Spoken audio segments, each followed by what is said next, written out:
Bonjour à tous et bienvenue dans cette vidéo où, ça y est, on va essayer de mettre en place donc Redux Toolkit, histoire de résoudre le problème du props drilling qu'on avait dans l'exemple précédent.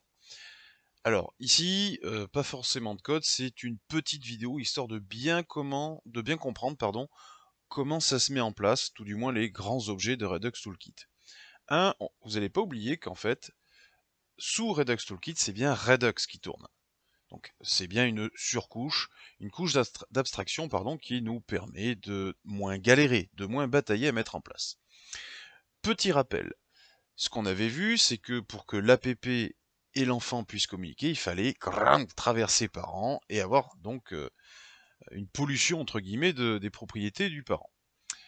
Ce qu'on veut nous ici, c'est que app puisse via Redux Toolkit communiquer directement avec l'enfant sans pour autant polluer le parent. Alors en fait, dans Redux Toolkit, il y a quoi? Redux Toolkit, c'est un immense objet, ou tout du moins c'est une grosse surcouche de Redux, et à l'intérieur, on va retrouver ce qu'on appelle un store déjà, qui est le store général, le main store, ou l'objet généraliste qui est disponible pour n'importe quel composant indépendamment de sa position. Et à l'intérieur de ce store, on y met des slices, des couches, ou plutôt des tranches. Slice en anglais, c'est tranches, des tranches de données. Donc on peut en avoir une, deux, trois, quatre, tout ce que vous voulez, et on peut bien évidemment avoir plusieurs stores. Bon, l'idée ici, c'est qu'on a ce gros objet qui contient ces tranches, ces slices, et en fait, pour comprendre ce qu'est une slice, ce n'est ni plus ni moins que, moi c'est ce que j'ai l'habitude de dire, une tranche par sujet. Sur cet exemple, on n'a qu'un seul sujet, c'est la communication entre app et l'enfant. Si on reprend le projet qu'on a l'habitude d'utiliser sur cette chaîne, qui est la gestion de cocktails, alors si vous les avez pas vus, ces playlists, on va faire un petit rappel. Donc cette gestion de cocktail, elle a des comptes utilisateurs, donc on gère les utilisateurs, et on a des cocktails à gérer. Les utilisateurs, ils ont leurs données, on peut en créer, en supprimer, on peut se connecter, on peut se déconnecter, etc. Et puis les cocktails, on peut en ajouter, en supprimer, en modifier, etc. etc. Et bien ici, j'ai deux sujets, un sujet utilisateur et un sujet cocktail. De fait donc, si je devais monter Redux Toolkit dans le projet cocktail, je pourrais donc avoir deux slices.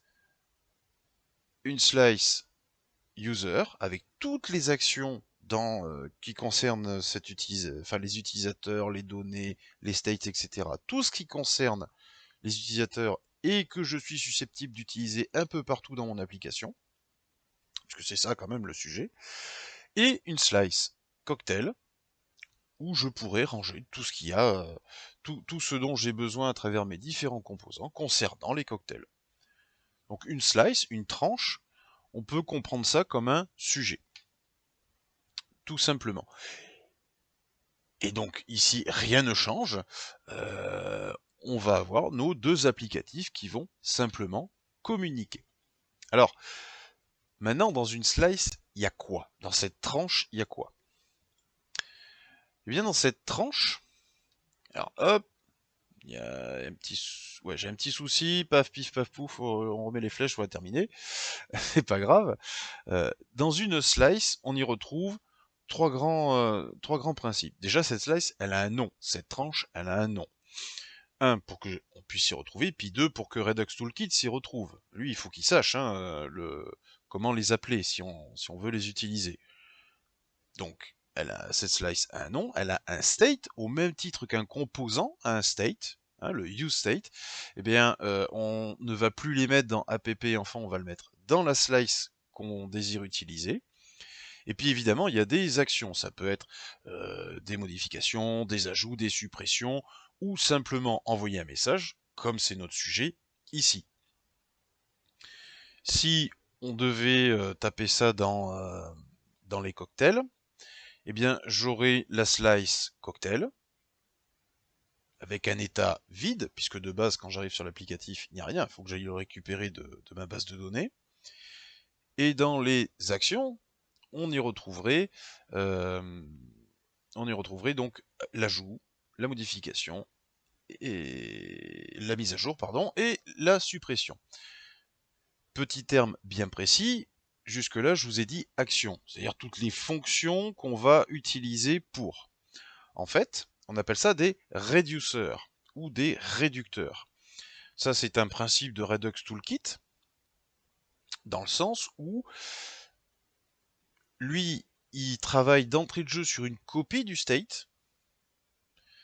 Dès qu'une action est déclenchée, donc cette action va travailler sur une copie. Et si tout s'est bien passé, il va fusionner la copie du state avec le state initial. Donc il va réduire tout ça en un seul state. D'où le nom reducers. Voilà. Ce n'est pas bien plus compliqué. Donc au final, Redux Toolkit, et vous allez voir que c'est pas si compliqué que ça à mettre en place, c'est un ou plusieurs stores, on va dire un store ici, un gros objet qui contient plein de choses. À l'intérieur de ce store, il y a des tranches, des sujets de traitement, des idées de traitement, qui donc ont des noms, un state, et des actions, des reducers, pour pouvoir travailler sur le state.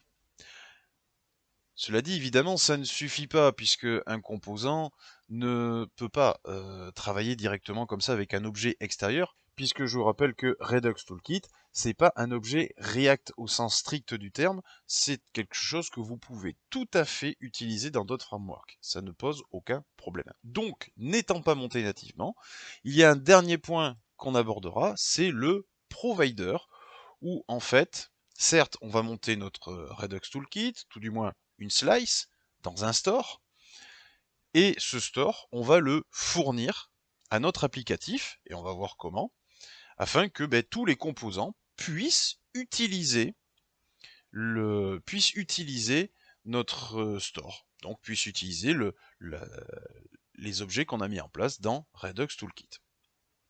Voilà, c'est simplement ça Redux.